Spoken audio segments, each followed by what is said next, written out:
Le quatrième fromage, je l'ai fait avec la même recette que le troisième, le précédent. J'ai fait tiédir 1 litre de lait cru.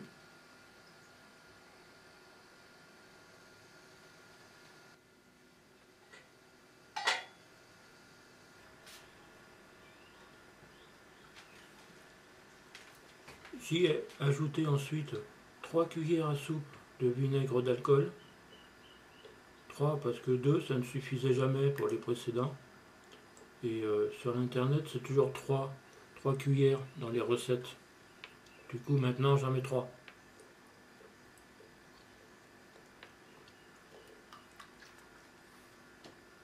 Et j'ai ajouté 2 cuillères à soupe de petit lait du fromage précédent.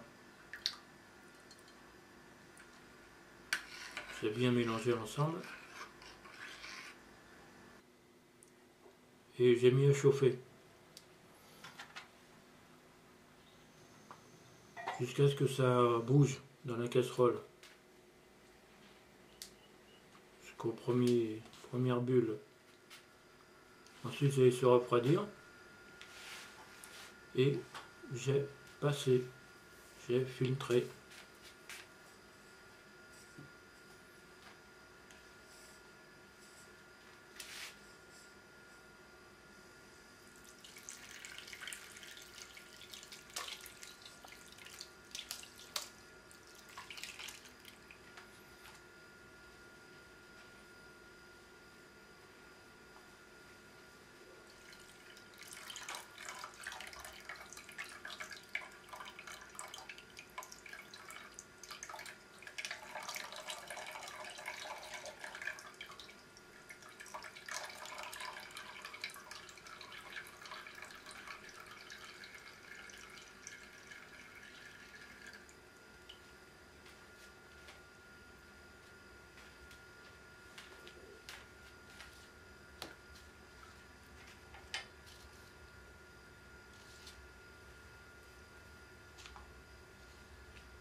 On peut ramasser le cahier à la main finalement. C'est beaucoup plus complet, comment dire. On le ramasse beaucoup mieux à la main qu'à la cuillère finalement. C'est très pratique, très facile à faire. Il suffit de le rouler comme ça, comme j'ai fait. Et voilà. J'ai aplati un peu le dessus du fromage pour que ça ne fasse pas une montagne. Qu'il soit plat sur les deux faces. Et voilà, j'en avais beaucoup plus qu'avant. Encore plus que le troisième. Je l'ai mis à égoutter ensuite. De façon à ce qu'il s'égoutte aussi bien sur le dessus que le dessous. J'ai quand même pesé le petit lait parce que ça en fait tellement que je voulais voir combien de lait je gaspillais.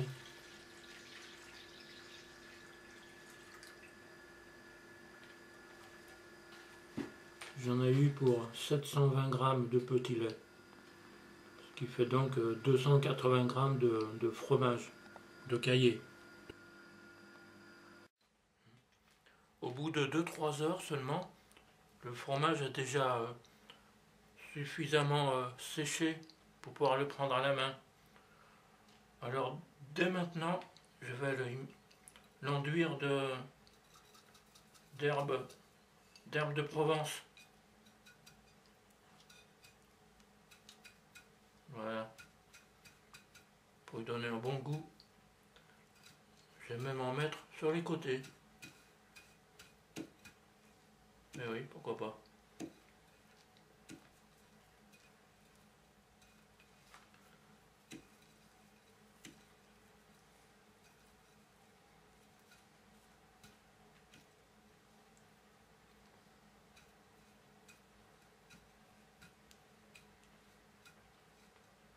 Voilà. Et je vais l'affiner comme ça.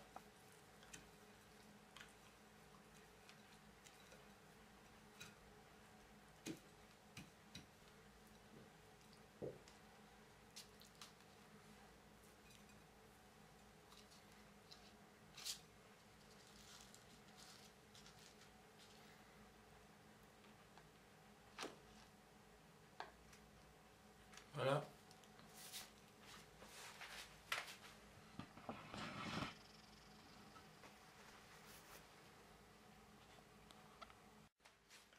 Ça fait maintenant 4 semaines, moins 2 jours, que ce quatrième fromage s'affine.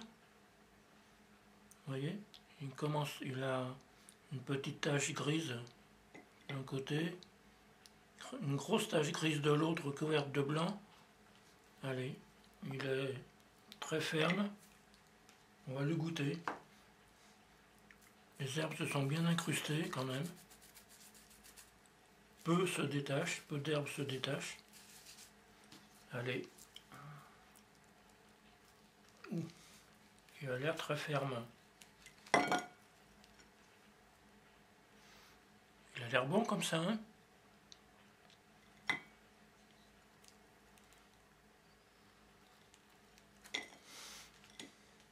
Ça sent bon le thym. Allez, je goûte. En fait, en résumé, il est comme les 3 autres. Il a peu de goût salé, il paraît un peu fade.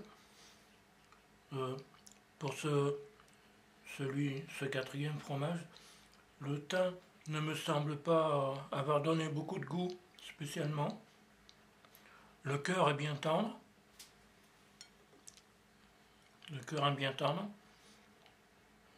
La croûte extérieure est bien dure, bien ferme. Il vaudrait quand même mieux le manger au bout d'une semaine ou 2 plutôt que 4 ou 5. Hein. Mais bon, quand on a des bonnes dents, contrairement à moi, on peut le manger sans problème au bout de 4 semaines, 4 ou 5. Guère plus quand même. Voilà. À part ça, j'ai trouvé une nouvelle idée. On devrait pouvoir les râper ces fromages. Faire du fromage râpé. On va voir, je vais faire l'essai.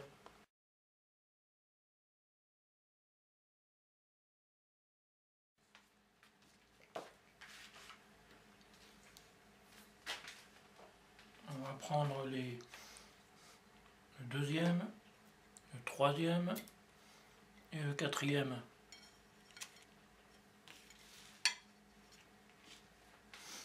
On va voir ce que ça donne.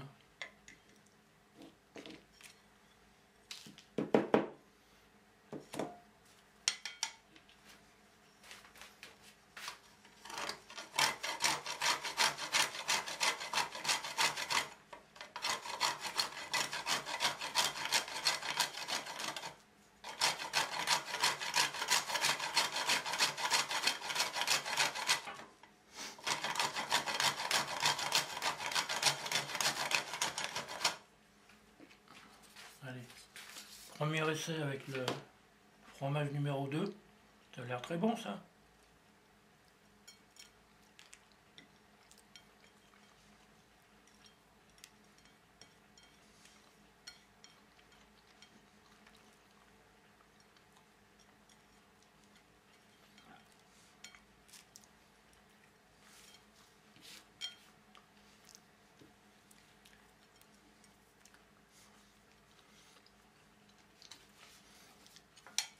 C'est bon, mais ça paraît peu salé. Ça a peu de goût. C'est un peu fade. On essaye avec le numéro 3.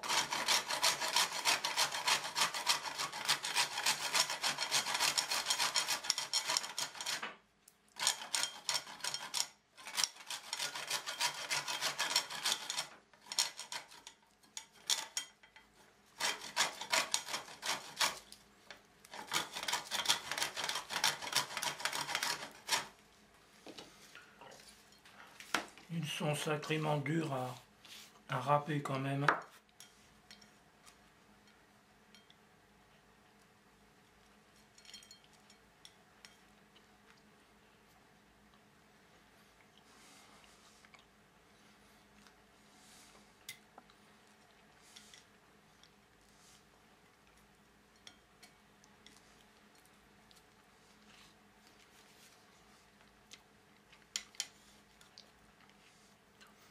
Même remarque. Pas beaucoup de goût. Allez, on essaie le quatrième.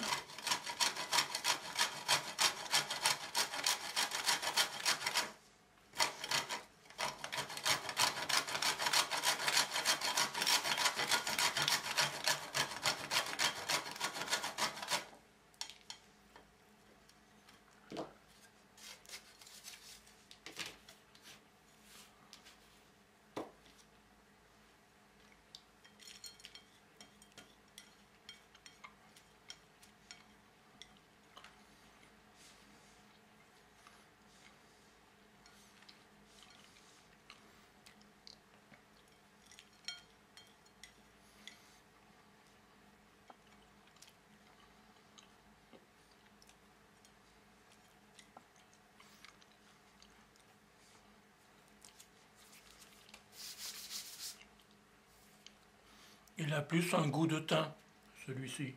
C'est normal, hein, puisqu'il est entouré de thym. Voilà. En résumé, c'est bon. Ça n'a pas beaucoup de goût, forcément, puisque je n'ai salé aucun des fromages. Je ferai d'autres essais avec des fromages salés, c'est prévu. Trempés dans de l'eau salée, par exemple. Voilà. Mais je les ferai fermenter moins longtemps. Ils sont trop durs pour mes pauvres dents. C'est donc intéressant de pouvoir râper nos propres fromages pour les mettre sur des pizzas, des pâtes, des gratins et autres plats sur lesquels, avec lesquels on a l'habitude de manger du fromage râpé comme ça, fondu. Et voilà, je crois que c'est tout pour ces 3 derniers fromages.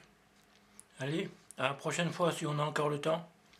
Sauf qu'il peut, planquez-vous tous et bonne chance.